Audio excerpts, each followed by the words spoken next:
Bismillahirrahmanirrahim. Alhamdulillahi rabbil alamin. Allahumma salli wa sallim wa barik ala Muhammad wa ala ali Muhammad.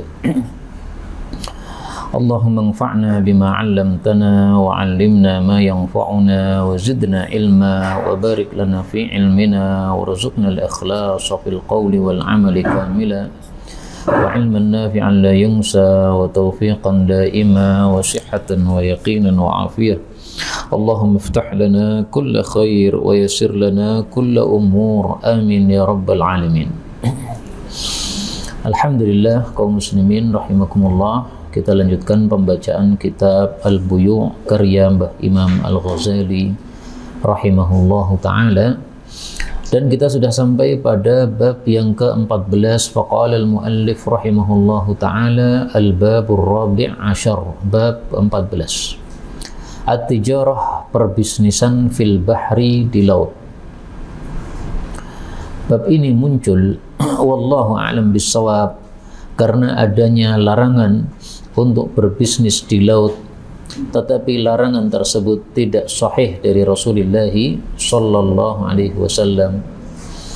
Larangan itu diriwayatkan oleh Imam Abu Dawud bahwasanya Rasulullah sallallahu alaihi wasallam bersabda, la yarkabul bahra, janganlah naik laut, maksudnya naik kapal, illa hajjun aw mu'tamirun aw ghazin, kecuali 3 orang. Orang yang haji, orang yang umrah, orang yang berperang fi sabilillah. Maka bisnis ini tidak termasuk dari 3 ini, berarti dilarang berbisnis di laut. Alasan dilarangnya kenapa? Fa inna tahtal bahri naran, karena di bawah laut ada api, wa tahtan nari bahran, di bawah api ada laut lagi. Hadis riwayat Abu Dawud, derajatnya dhaif. Maka wallahu alam, yang dimaksud Mbah Ghazali di sini bolehnya tijarah, berbisnis fil bahr. Jadi judul bab ini kalau mau dibuat yang lebih jelas itu maksudnya jawazu, bolehnya berbisnis di laut. Ini yang saya paham dari maksud penulis, yaitu Mbah Ghazali rahimahullah dalam bab ini. Karena beliau menampilkan dalil yang mengisyaratkan bolehnya, yaitu pada surat An-Nahl ayat 14. Qala Allahu azza wa jalla, berkata Allah Ta'ala, wa tara, dan engkau melihat al-fulka, kapal, mawakhira, berlayar, fihi, pada laut, walitabdaghu, dan supaya kalian mencari min fadlihi, karunia Allah subhanahu wa ta'ala, wala'allakum, dan supaya kalian tashkurun, bersyukur kepada Allah subhanahu wa ta'ala. Di sini yang berkaitan dengan bisnis di laut di mana, Pak? Walitabdaghu min fadlih, supaya kalian mencari karunia Allah. Nah, mencari karunia Allah ini bisa ditafsiri dengan 2 tafsiran. Tafsiran yang pertama, mencari karunia Allah yaitu bisnis di laut tadi. Tafsiran yang kedua, mencari karunia Allah yaitu yang ada di laut, misalnya ikan dan sebagainya, ya, memburu ikan yang ada di laut. Sebagaimana Allah subhanahu wa ta'ala mengatakan dalam Al-Quran, uhilla lakum saydul bahri wa ta'amuhu, dihalalkan bagi kalian buruan laut dan makanan laut, mata'an lakum, sebagai bekal untuk kalian, walis sayyarah, dan untuk para musafir. Nah, di sini Allah katakan saydul bahri, buruan laut seperti ikan, wa ta'amuhu, makanan laut. Bedanya apa antara buruan dengan makanan? Padahal buruan juga dimakan. Nah, maka para ulama tafsir mengatakan yang dimaksud buruan ini yang masih hidup, karena berarti perlu diburu dulu. Kalau nggak diburu nggak akan dapat. Adapun ta'am, makanan, ini maksudnya adalah yang sudah mati. Jadi ayat ini pun sebagai dalil bahwasanya bangkai-bangkai ikan itu halal, karena dihalalkan oleh Allah dengan ayat ini, surat Al-Maidah ayat 96. Maka kembali ke ayat tadi. Menurut Mbah Ghazali rahimahullah, boleh berbisnis di laut karena Allah mengatakan litabtaghu min fadlih, dan hadis yang melarang tadi derajatnya tidak sahih, maka beliau tidak tampilkan dalam buku ini. Kemudian beliau menampilkan satu hadis yang kalau tidak cermat tidak akan ada kaitannya dengan babnya. Hadis 52. Wa an Abi Hurairah radhiyallahu anhu an Rasulillah sallallahu alaihi wasallam annahu, bahwasanya Nabi dzakara rajulan, menyebutkan tentang seseorang min Bani Israil, dari kalangan Bani Israil, kharaja ilal bahar, yang dia keluar ke laut. Untuk apa? Faqadha, lalu dia menunaikan hajatahu, hajatnya. Hadis riwayat Bukhari. Nah, kata-kata menunaikan hajat itu kan biasanya maksudnya buang hajat, Pak. Berarti kalau orang tidak paham cerita, alur cerita hadis ini, dia mengira ini orang ke laut untuk BAB, maka nggak ada kaitannya dengan bab tijarah fil bahar tadi. Tapi yang paham alur cerita hadis ini, dia akan paham bahwa yang dimaksud hajatahu, hajatnya ini hajat yang berkaitan dengan bisnis. Ceritanya apa, Pak? Bani Israil ini. Waalaikumsalam. Yang pinjam uang 1.000 dinar itu loh, Pak. Masih ingat ya? Alfa dinarin, 1.000 dinar. Inna rajulan, sesungguhnya ada seseorang laki-laki min Bani Israil, sa'ala ba'da Bani Israil, minta kepada sebagian Bani Israil yang lain, ayuslifahu, untuk meminjami dia alfa dinar, 1.000 dinar. Kira-kira orang pinjam 1.000 dinar itu apa, Pak? Beli kapal. Kenapa? Beli kapal. Beli kapal? Untuk bisnis, ya kan? Nah, ini kaitannya bisnis di sini. Alfa dinar, pinjam 1.000 dinar itu jumlah besar sekali. Nah, ini untuk model bisnis. Nggak mungkin misalkan untuk apa, makan-makan, nggak mungkin ya, pinjam 1.000 dinar ini. Nah, maka ini kaitannya menurut Mbah Ghazali hadis ini dengan bab tijarah fil bahar. Memang hadisnya tidak menyebutkan bahwa dia berbisnis ya, tapi sudah mafhum lah, orang pinjam dana sebesar itu biasanya untuk perbisnisan. Pasar terapung. Nah, pasar terapung di kapak di laut berarti nggak ada masalah, nggak ada larangan sama sekali. Berjugaannya ini ya. Nah, tijarah fil bahar boleh. Apakah kalau di sungai sama? Nggak ada masalah. Sungai lebih aman daripada laut. Kalau laut saja boleh, maka sungai lebih boleh. Faqala, si Bani Israil mengatakan, itini bisyuhada, datangkan saksi, karena duitnya besar. Maka dia mengatakan, kafa billahi syahida, Allah udah cukup jadi saksi. Maka dia mengatakan, fa'tini bil kafil, datangkan orang yang menanggung. Nanti kalau kamu lari, maka ada yang nanggung. Maka dia mengatakan, kafa billahi wakila, Allah cukup sebagai penanggung. Qala sadaqta, benar kamu. Akhirnya diserahkan 1.000 dinar tadi. Akhirnya fa kharaja fil bahar, lalu dia keluar ke laut, faqada hajatahu, lalu menunaikan hajatnya. Nah, inilah yang ringkasan dalam hadis ini tadi, faqada hajatahu ya. Di sini bukan berkaitan dengan BAB, tapi berkaitan dengan masalah perbisnisan. Wallahu a'lam bissawab. Cuma ada satu hadis, Pak, dalam bab ini. Dan bab ini, at-tijarah fil bahr, ini mirip betul-betul dengan bab yang ditulis oleh Imam Bukhari dalam kitab sahihnya. Saya tampilkan tulisan Imam Bukhari. Beliau mengatakan babut tijarati fil bahr, bab berbisnis di laut. Imam Bukhari itu seringkali tidak menyebutkan bab secara jelas. Kalau mau jelas ya mengatakan bab bolehnya berbisnis di laut. Tapi beliau mengatakan bab berbisnis di laut. Ini kebiasaan Imam Bukhari seperti itu, nggak begitu menampakkan dengan jelas.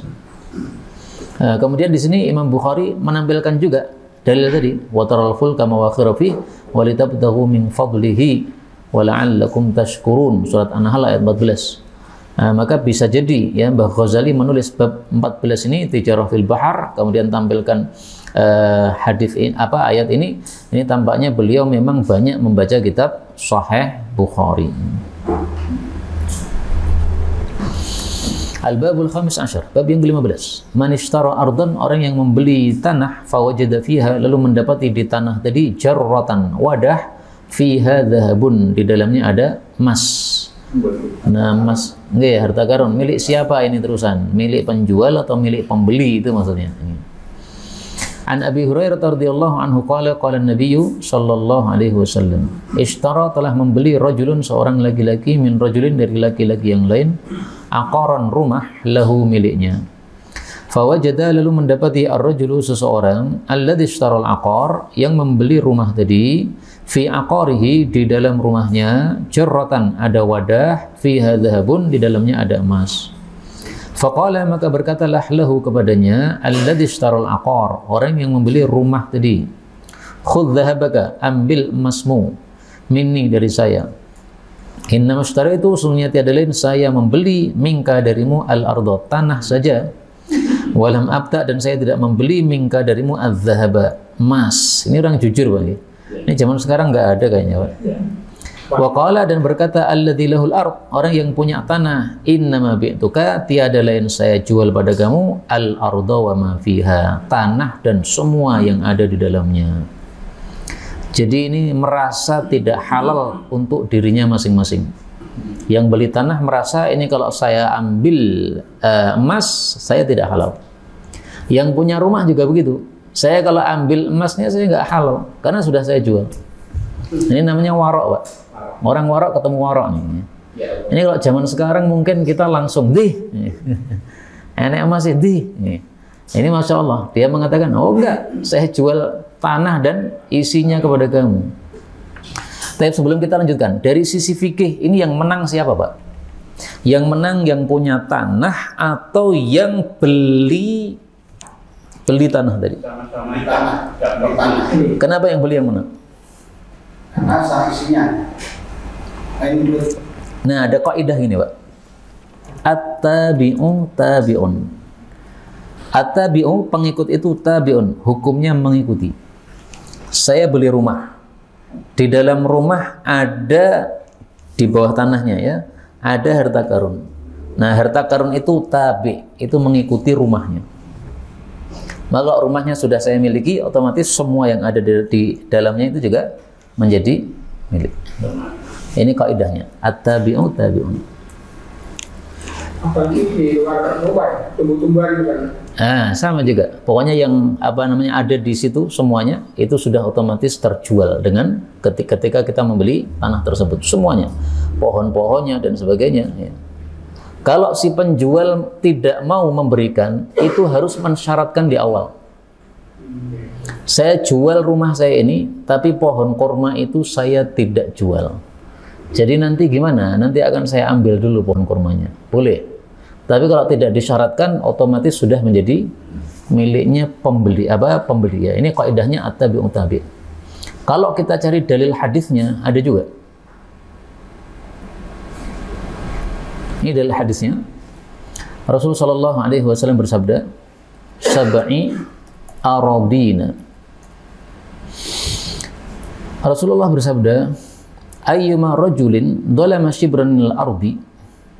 Siapapun orang yang mendolimi satu jengkal saja tanah milik orang, kallafahullahu ayyahfirahu, maka besok Allah akan membebani dia untuk menggali tanah tadi, hatta yablugha akhira sab'ina aradin, sampai mencapai 70 lapis tanah.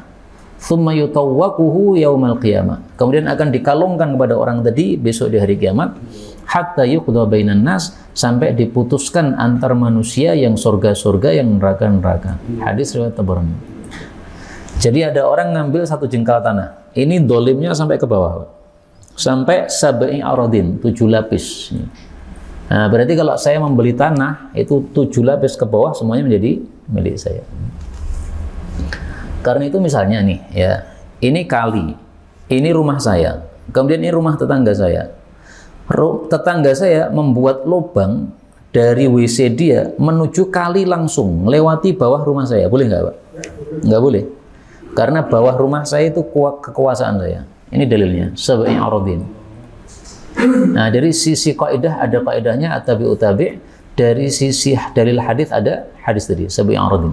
Nah, maka ini yang menang kalau dihukumi karena seandainya tidak ada yang mau ngalah, maka ini dihukumi yang menang adalah yang pembeli.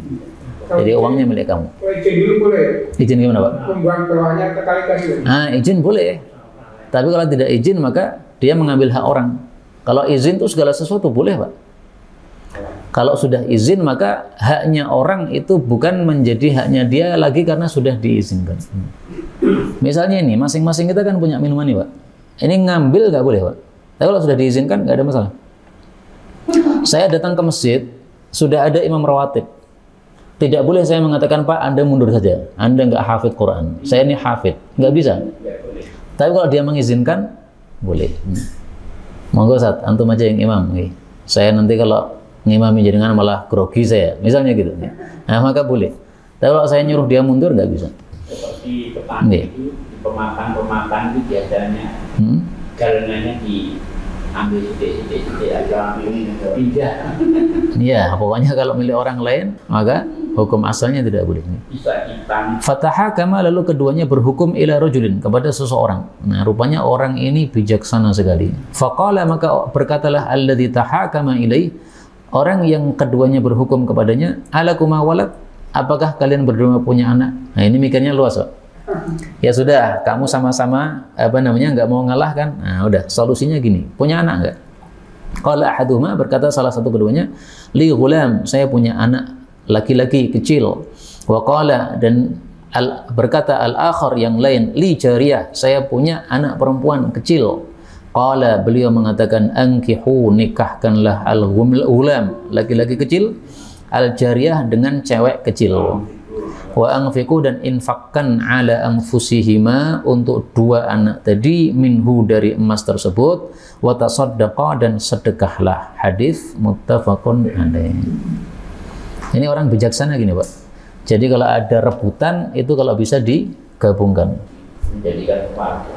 Ini kan gabungkan nih kan, anfusihima. Yang dikasih sebagiannya ke keluarga penjual, ke keluarga, sebagiannya ke keluarga pembeli. Tapi dikasihkan anaknya karena dua-duanya sudah tidak mau atau sudah tidak butuh kepada harta tersebut. Nah, seperti ini perlu kita pelajari kebijaksanaannya, yaitu kalau ada rebutan, kalau bisa itu digabungkan, dikompromikan, sehingga semuanya menjadi damai. Ini, kenapa Pak? Anaknya dinikahkan. Anaknya dinikahkan. Mirip seperti ini yang dilakukan oleh Nabi ketika orang-orang rebutan untuk naikkan Hajar Aswad, ya kan? Maka beliau katakan, udah gini aja, ini kain ditaruh di bawah, Hajar Aswad ditaruh di atas, semuanya membawa kain. Nah, ini yang gabungkan antara orang yang bertengkar. Ini sama dengan yang dilakukan oleh hakim yang bijaksana ini. Karena itu ada kaidah mengatakan, i'malu ad-dalilaini muqaddamun ala, atau aula, ya, aula min ihmali ahadihima. Menggabungkan dua dalil itu lebih utama daripada menelantarkan salah satu dalil. Ini ada dalil, ini ada dalil, seolah-olah bertentangan, padahal sama-sama sahih. Nah, gabungkan. Mirip dengan ini tadi ya, rebutan kan? Nah, gabungkan. Maka dalil sahih bertabrakan dengan dalil sahih, pertemukan kalau bisa. Kalau nggak bisa, baru diambil yang paling kuat. Tapi selama masih bisa, gabungkan. Tentang kaitannya dua dalil tadi. Ya. Sujud itu lutut dulu atau tangan dulu itu? Ya. Sujud itu apakah lutut dulu ataukah tangan dulu? Itu bertentangan hadisnya. Kesimpulannya adalah semuanya sah, tetapi yang diperselisihkan adalah mana lebih utama.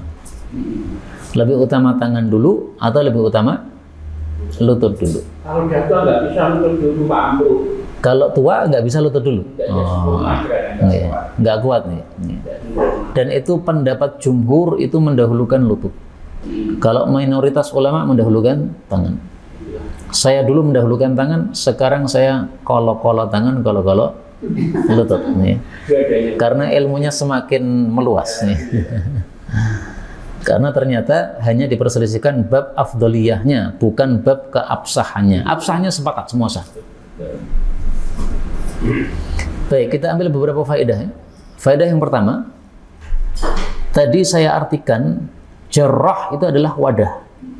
Nah, bahasa Arab itu memang bahasa yang kaya, sehingga wadah yang beraneka ragam itu punya nama masing-masing. Ina itu artinya wadah, wi'a itu artinya wadah. Nah, banyak sekali wadah dalam bahasa Arab, tapi beraneka ragam. Maka kalau ingin tahu apa makna jarrah, ini kita buka kamus, Pak. Ini ada kamus namanya kamus Al-Wasit ya. Diklik saja. Ditulis di sini al-jarrah. Ini dibuka pada huruf jim. Al-jarratu, jarrah adalah ina'un wadah min khazaf. Dari khazaf. Khazaf ini apa? Ini mufradat baru, nggak tahu. Nah, cari lagi. Tulis al-khazaf. Cari pada huruf kha nih. Kha. Sudah ketemu ternyata al-khazaf. Al-khazaf adalah ma'umila minatin, sesuatu yang dibuat dari tanah, wasuya binar, dibakar dengan api, fasara fakhoron, jadi tembikar.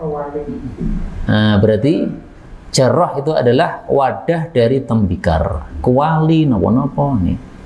Nah, maka kalau mau mengartikan jarrah secara lebih tepat ya, jarrah ini ya wadah yang terbuat dari tembikar tadi ini.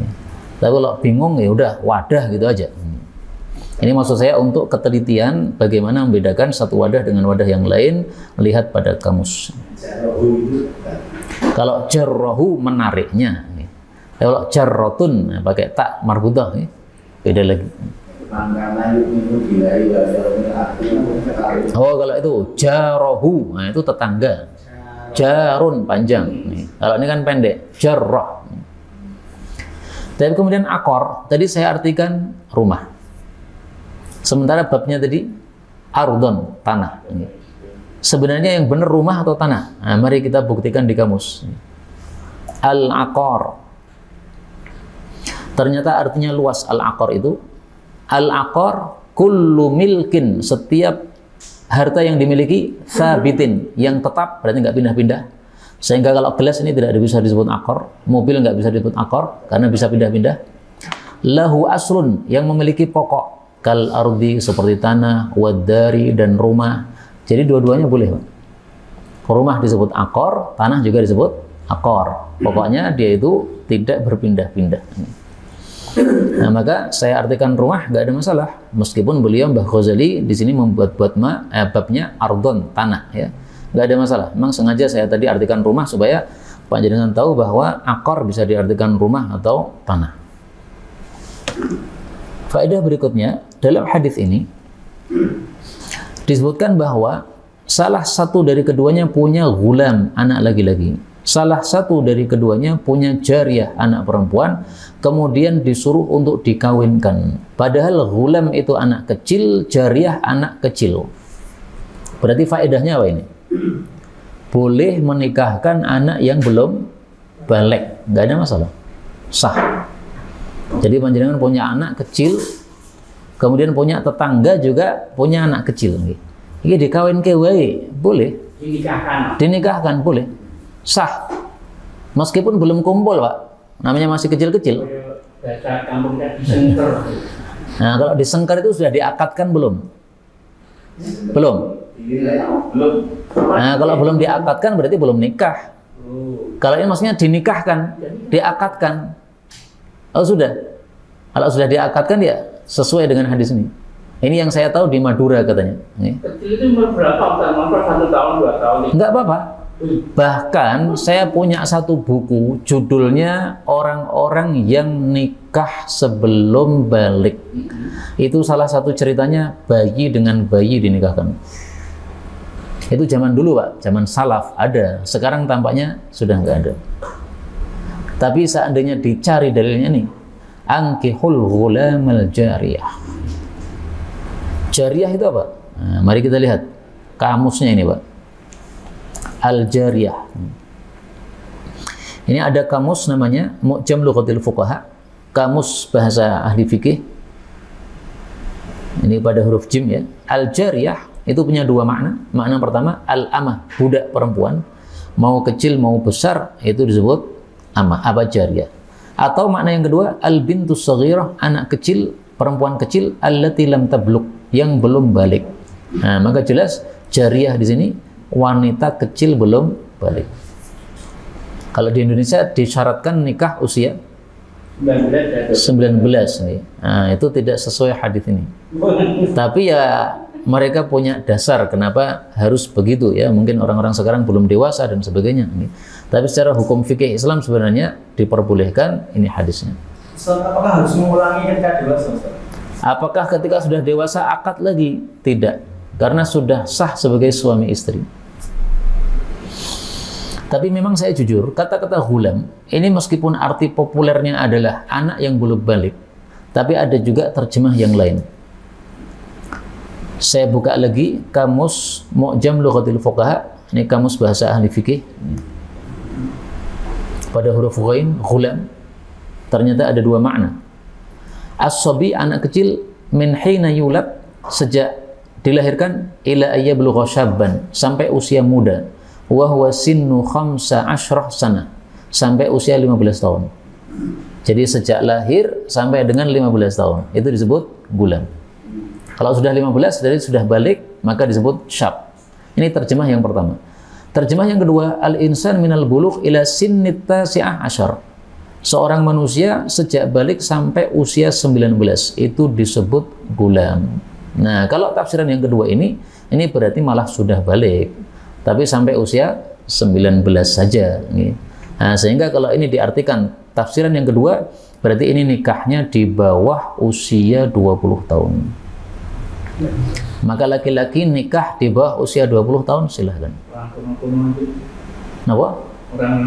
Orang-orang dulu usia berapa? 14 tahun. Nah ini dalilnya nih. Ankihul ghulamal jariyah. Sobiyun. Kalau sobi itu anak kecil. Nah, usia berapa? Baik. Ya, kita lihat. As-sobiyu. Ada nggak di kamus bahasa ahli fikih? Pada huruf shad. As-sobiyu itu adalah al-insan minal wiladah, anak sejak lahir ila ayyuftom, sampai disapih indal fuqaha, ini menurut bahasa ahli fikih. Wa idza utliqa, tapi kalau hanya disebutkan sobi begitu saja, yakni shaghir dunal ghulam, maka itu mencakup semua anak kecil yang belum balik, di bawah usia gulam. Usia gulam berarti merujuk ke definisi yang sebelumnya tadi, yaitu usia balik sampai dengan 19 tahun. Tiflun. Ini jadi bercabang ini, Pak. Nggak apa-apa ya, karena berarti pikirannya itu berjalan ya. Pengen ngerti yang lain-lain. Kalau atiflu itu dalam bahasa Arab adalah as-sabiyyu min hinal wiladah, min hinil wiladah, sejak lahir ilal buluk, sampai balik. Kalau yang tadi sampai sebelum menjadi gulam. Nah, jadi memang istilahnya berbeda-beda dan masing-masing punya definisinya. Saya tampilkan perkataan Aisyah tentang al-jariyah. Siapa itu al-jariyah? Dalam Sunan Tirmidzi. Idza balaghatil jariyatu tis'a sinin. Salah tulis nggak akan muncul. Ini taknya ini bukan tak marbuthah, tak maftuhah. Idza apabila balaghat, telah sampai al-jariyatu, anak kecil perempuan, tis'a sinin, 9 tahun, fahiya imra'ah, berarti sudah wanita dewasa. Ini perkataan Aisyah radhiyallahu anha. Jadi kalau sudah 9 tahun itu hukumnya sudah hukum wanita dewasa, nggak boleh diperhatikan dan sebagainya untuk laki-laki ini. Nah, sudah menar ya Pak, 9 tahun itu. 9 tahun itu usia kelas berapa Pak kalau sekolahnya? 3. SD kelas berapa? 3. Oh, kelas 3 sudah menarik. Jadi tidak ada pembahasan kan atau belum? Ya, kalau Aisyah memang dalam hal ini tidak membahas masalah haid ya. Tapi kalau dari sisi fikih ya tanda balik perempuan ya paling kuat adalah haid itu. Termasuk yang tidak dibahas adalah nikah dini. Ya. Umat Islam bagaimana jawabannya Pak? Nikah dini boleh dalam Islam, nggak ada masalah, nggak dilarang sama sekali. Monggo. Jariyah ini anak perempuan kecil. Kemudian kita ambil faedah yang lain. Dalam hadis ini beliau katakan, infakkanlah emas tadi untuk 2 anak itu, watasaddaqa, tapi jangan lupa sedekah. Jadi pelajarannya kalau dapat harta jangan dipakai semua, tapi sebagiannya disedekahkan.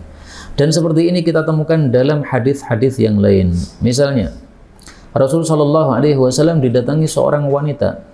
Wanita ini kemudian melapor kepada Nabi Shallallahu Alaihi Wasallam. Ini wanita ini tuliqat, dicerai, Pak. Kemudian di masa iddah dia ingin memanen pohon kurbannya. Maka ditegur oleh seorang laki-laki sahabat Nabi, kamu masih masa iddah, nggak boleh keluar, harus berada dalam rumah. Maka dia pun datang kepada Nabi SAW. Kemudian beliau mengatakan, ukhruji, silahkan keluar, nggak apa-apa, nggak ada keperluan. Fajuddi nakhlaki, kamu panen kurmamu. Fala'allaki antasaddaqi, barangkali setelah panen kamu bisa sedekah. Autasna'i ma'rufan, atau berbuat yang baik. Nah, jadi di sini Nabi menjawab dua masalah. Masalah pertama, secara hukum fikih kamu boleh keluar untuk panen karena diperlukan. Masa iddah, baik masa iddah cerai atau masa iddah wafat sama aja. Suami wafat kemudian pergi ke pasar untuk membeli sesuatu, nggak ada masalah, ini hajat.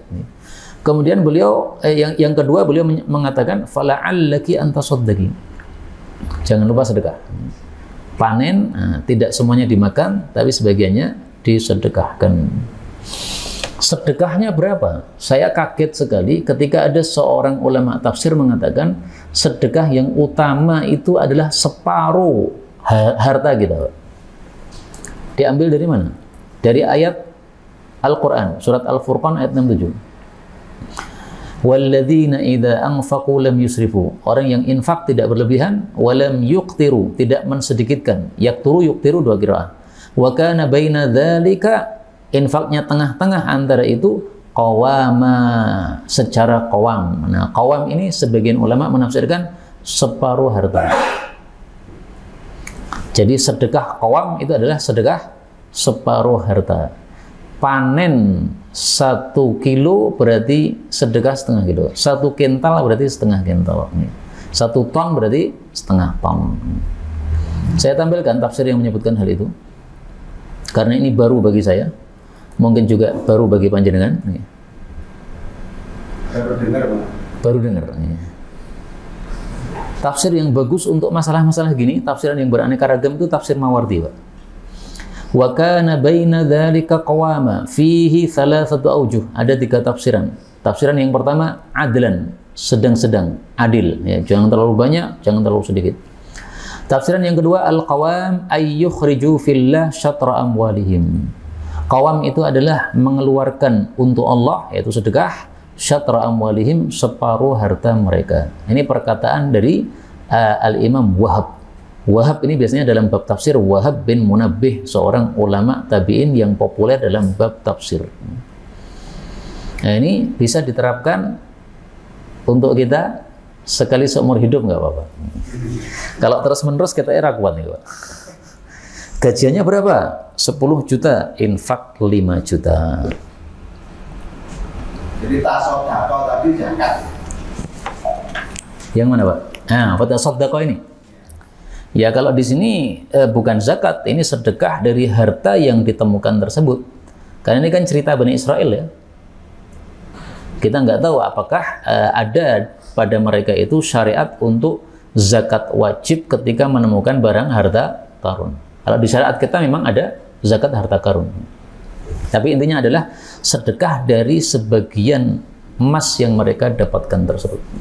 Sementara temuan itu 20%. Temuan iya 20% ya. Enggak. Nah, beli tanah atau rumah yang ternyata ada hartanya korun tadi itu termasuk temuan apa tidak? Itu kalau di dalam tanah itu termasuk namanya adalah rikas, Pak. Jadi barang temuan itu kalau di atas tanah namanya luqatah. Kalau di dalam tanah namanya rikas. Rasulullah mengatakan wa fir rikazil khumus, itu yang panjenengan sebutkan tadi, 1/20 ya. Kok 1/20? 1/5 atau 20%. Ya. Nggih, sama. Ya. Wa fir rikazi, dan di dalam rikas itu barang temuan yang di dalam tanah, harta karun. Itu al-khumus, ada 1/5-nya, 20%. Hadis riwayat Ahmad. Tapi luqatah tidak berlaku hukum rikas ini. Ini rikas ini yang di dalam tanah, dafinul jahiliyah. Kalau luqatah, Rasulullah SAW bersabda tentang luqatah, untuk kita iklankan selama 1 tahun. Ifasoha. Kok nggak ketemu di mana nih? Kita cari yang lain.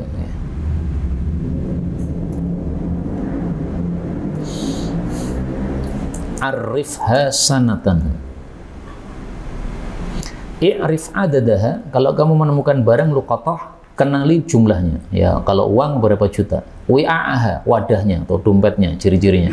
Wika'aha, talinya. Karena dulu biasanya wadah uang ada talinya. Tsumma arifha sanatan. Kemudian iklankan selama 1 tahun. Kalau datang pemiliknya silahkan kasih. Tapi kalau tidak, kasabi lima lika, itu sama dengan hartamu sendiri, nggak ada zakatnya.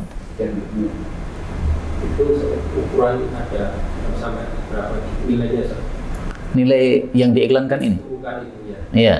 Ini memang kalau para ulama fikih mengatakan banyak itu baru diiklankan, kalau sedikit tidak diiklankan. Nah sekarang banyak sedikit kan nggak ada aturannya dalam Quran hadis kan, maka kembalikan kepada adat. Adat setempat menyebut banyak itu berapa gitu.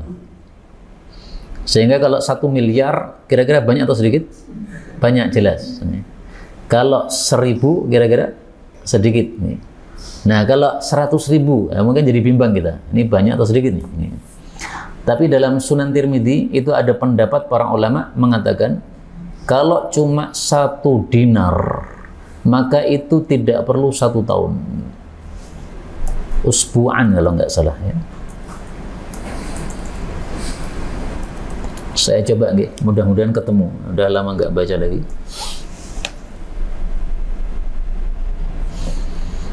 Atau duna dinarin, di bawah 1 dinar.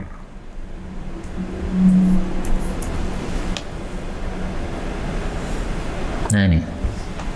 Wa qala ba'duhum, berkata sebagian ulama.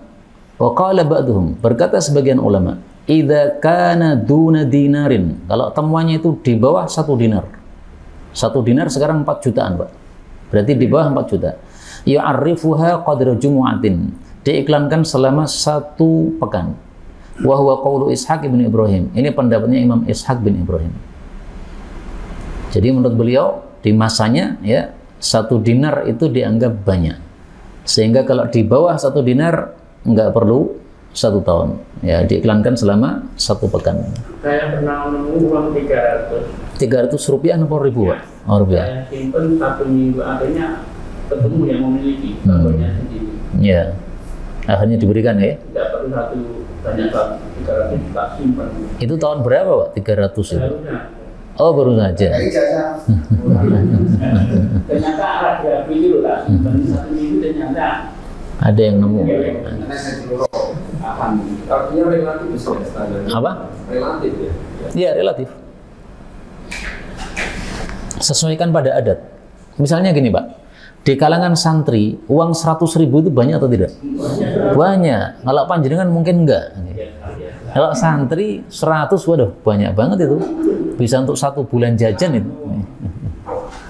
Nah, maka kembalikan kepada adat setempat. Itulah yang dimaksud oleh para ulama al-adah muhakkamah.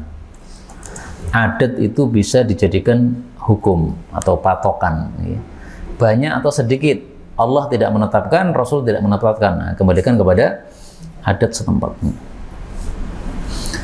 Kemudian al-babu sadis asyar, bab yang ke-16, mubaya'atul musyrik, jual beli dengan orang-orang musyrik. Kata-kata mubaya'ah ini bisa bermakna 2, bisa bermakna bay'at, bisa bermakna jual beli. Nah, terjemahnya dikembalikan kepada siyaqul kalam atau susunan kalimatnya yang cocok apa. Misalnya dalam Al-Quran, Allah Subhanahu wa Ta'ala mengatakan, innal ladzina yubayi'unaka, pada surat Al-Fatah ayat 10. Sesungguhnya orang-orang yang yubayi'unaka innama yubayi'unallah, yadullah fawqa aydihim. Ini kira-kira apa ini? Bai'at. Karena ada kata-kata yadullah fawqa aydihim. Orang bai'at kan pakai jabat tangan, ya. Nah, maka di sini berarti maksudnya bai'at kepada Nabi Shallallahu Alaihi Wasallam. Nah, di sini mubayatul musyrik tidak mungkin, artinya bai'at sama orang musyrik, jual beli dengan orang musyrik. An Abdurrahman bin Abi Bakr radhiyallahu anhu qala kunna adalah kami ma'an Nabi bersama Nabi sallallahu alaihi wasallam. Thumma kemudian jaa rajulun datang seorang laki-laki musyrikun yang musyrik. Mus'anun tawilun. Mus'an ini terjemahnya terlewat bagi saya. Saya cari dulu nih sebentar insyaallah. Mus'anun tawilun jiddan. Tinggi sekali, jangkung. Fauqat tulil ma'luf, di atas tinggi yang biasa fir rijal pada laki-laki. Itu makna mus'anun. Maka mus'anun itu artinya sama dengan tawilun, tinggi. Mus'anun tawilun, tinggi dahsyat, tinggi jangkung. Okay. Kemudian bighanamin membawa kambing-kambing yasukuha, dia menggiringnya. Faqala an-nabiyyu sallallahu alaihi wasallam, Nabi bertanya, bai'an ini jual beli am atiyah atau pemberian. Au qala atau Nabi bersabda am hibah atau hibah, artinya sama ya, pemberian. Qala dia mengatakan la, tidak akan saya berikan. Bal bai'un, bahkan ini jual beli, ini menjual. Fashtara minhu syatan, lalu Nabi pun membeli darinya 1 ekor kambing. Hadis muttafaqun alaih. Nah, hadis ini diambil bab oleh Mbah Ghazali rahimahullah, mubayatul musyrik, karena menurut beliau rajulun di sini adalah musyrik karena jelas ya, rajulun musyrikun. Karena itu yang tidak boleh kepada orang kafir ini adalah dalam bab-bab agama. Tapi kalau dalam bab-bab dunia, maka berserikat dengan orang kafir tidak ada masalah. Tapi kalau dalam bab agama, tidak boleh kita berserikat dengan orang-orang kafir. Misalnya bangun masjid, Pak, dikasih dana dari gereja, boleh nggak itu? Tidak boleh. Dalilnya, maka nalil musyrikina ayya'muru masajidallah. Tidak sepantasnya orang-orang musyrik memakmurkan masjid-masjid Allah. Meskipun sukarela, meskipun untuk menunjukkan apa niki? Toleran antar agama, nggak bisa ya. Kenapa, Pak? Bulan September pimpinan Katolik Vatikan mau Istiqlal. Masuk masjid atau tidak? Ya nggak tahu. Dari misalnya itu nanti bagaimana? Seandainya masuk masjid, maka Allah Subhanahu wa taala sudah mengatakan dalam Al-Qur'an, innamal musyrikuuna najasun. Tiada lain orang-orang musyrik itu najis. Fala yaqrabul masjidal haram. Jangan masuk Masjidil Haram. Meskipun di sini disebutkan Masjidil Haram, tapi berlaku untuk semua masjid. Karena masjid ini adalah rumah Allah, sementara tidak pantas orang-orang musyrik yang najis masuk ke dalam rumah Allah Subhanahu wa taala. Nah, mungkin ditemui di kantornya saja, Pak, nggak masuk. Kalau dimasukkan nggak boleh. Ya. Kita ambil beberapa faedah. Faedah yang pertama, dalam hadis ini disebutkan mus'annun yang artinya tinggi, tawilun artinya juga tinggi. Ini kebiasaan orang Arab, ketika ada dua kata, terjemahnya sama, tetapi lafalnya berbeda, ini digabung untuk takkid atau penguatan. Dan seperti ini kita temukan dalam Al-Quran banyak. Misalnya Allah Subhanahu wa taala mengatakan di dalam surat Al-Furqan ayat 66. Innaha sesungguhnya neraka saat buruk mustaqarran, tempat menetap, wa muqama, dan tempat tinggal. Apa bedanya tempat menetap sama tempat tinggal? Pada mawon. Menyangatkan takkid. Contoh yang lain. Mundur ke maju ke depan. Ini sama juga. Hasunat, surga itu adalah baik, mustaqarran, tempat tinggal, wa muqama, dan tempat tinggal. Ayat 75, wa yulaqawna, dan ahli jannah itu disambut fiha di dalam jannah tahiyatan, dengan penghormatan, wa salaman, dan ucapan salam. Tahiyatan wa salaman sama. Jadi penghormatannya ya salam itu ya. Buktinya nih, tafsir Ibnu Abi Zamanin, aja dengan buka. Beliau mengatakan at-tahiyyatu itu adalah assalamu. Penghormatan yang dimaksud adalah ucapan salam. Maka tahiyatan wa salaman ini diungkapkan 2 kali untuk takkid. Kenapa diungkapkan 2 kali untuk takkid? Karena ternyata salam untuk ahli jannah itu ada 3 lapis. Salam dari Allah ada salam dari malaikat ada, salam antar sesama mereka ada. Mari kita lihat salam dari Allah Subhanahu wa taala. Salamun qaulan mir rabbir rahim. Surat Yasin ayat 58. Salam itu adalah ucapan dari Rabbir Rahim kepada ahli jannah. Kalau malaikat, Pak, wal malaikatu yadkhuluna alaihim min kulli bab. Surat Ar-Ra'd ayat 23. Dan malaikat itu masuk kepada ahli jannah dari semua pintu. Salamun alaikum bima sabartum, disambut dengan salam. Kalau antar mereka, Pak, wa tahiyyatuhum fiha salam, wa tahiyyatuhum, dan penghormatan mereka, yaitu antar sesama mereka, fiha, di dalam jannah, adalah salam. Nah, makanya wajar kalau tadi diungkapkan oleh Allah dengan ungkapan takkid tahiyyatan wa salama. Karena salamnya lapis 3. Kenapa? Antara mereka itu mereka makan atau Antar mereka, antar ahli jannah. Kalau ketemu itu assalamualaikum, assalamualaikum, assalamualaikum. kalau dalam ayat sebelumnya itu wa idza khatabahum jahilun salama itu masih berasa. Nah, kalau yang itu wa idza khatabahumul jahiluna qalu salama, itu ditafsiri qalu qaulan salaman. Mereka mengucapkan kata-kata yang selamat, tidak membalas ejekan dengan ejekan, tidak membalas tuduhan dengan tuduhan, tapi ngomong yang baik-baik. Jadi bukan dijawab assalamualaikum, nggak begitu, ya.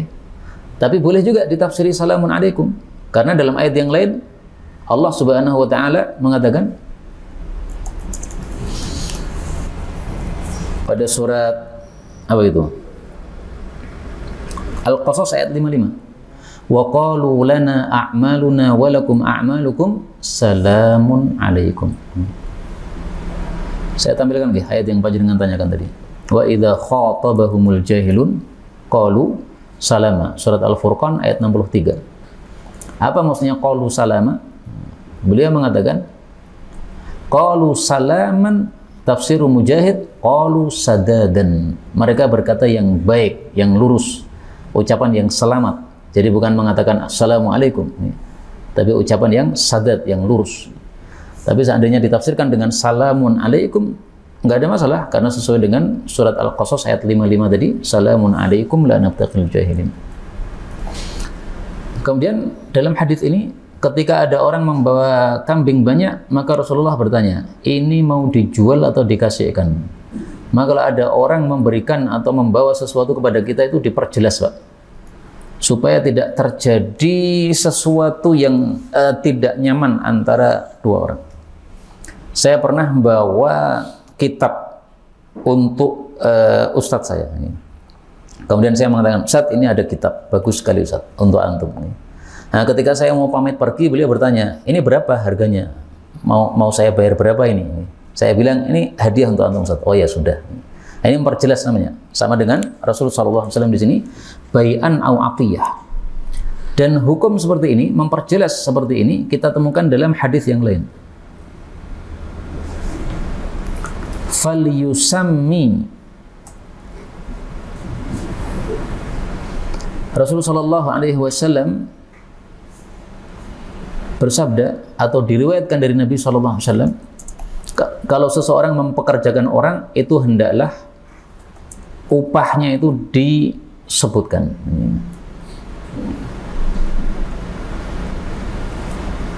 Nih, man istajara ajiran, siapa yang mempekerjakan seorang pekerja, falyusammi lahu, hendaklah menentukan untuk dia ujratahu, upahnya. Jangan sampai alah konco dewe gampang, akhirnya dibayar kesedihan. Karena saya pernah dengar, Pak, seseorang teman saya mengatakan, wes aku yang diundang kono meneh ra gelem. Lah ngopo, Pak? Nggak, ini sithik banget. Dia tukang biasanya dikasih 100, cuma dikasih 80. Yang ngasih siapa? Ya sesama teman sendiri. Ini biasanya gara-gara sesama teman kemudian agak pekewo. Jangan pekewo. Ini malah sunnah seperti ini. Tetapkan falyusammi. Sehari berapa, Pak? Nah, jelas. Rasulullah di sini jelas. Bai'an amatiyah. Ini jual beli atau pemberian nih? Kalau pemberian, alhamdulillah. Tapi kalau jual beli, ini saya bayar. Nah, akhirnya karena dia mengatakan jual beli, Nabi cuma ngambil satu syaratan. Sampai di sini. Wallahu a'lam bishawab. Walhamdulillahirabbil alamin.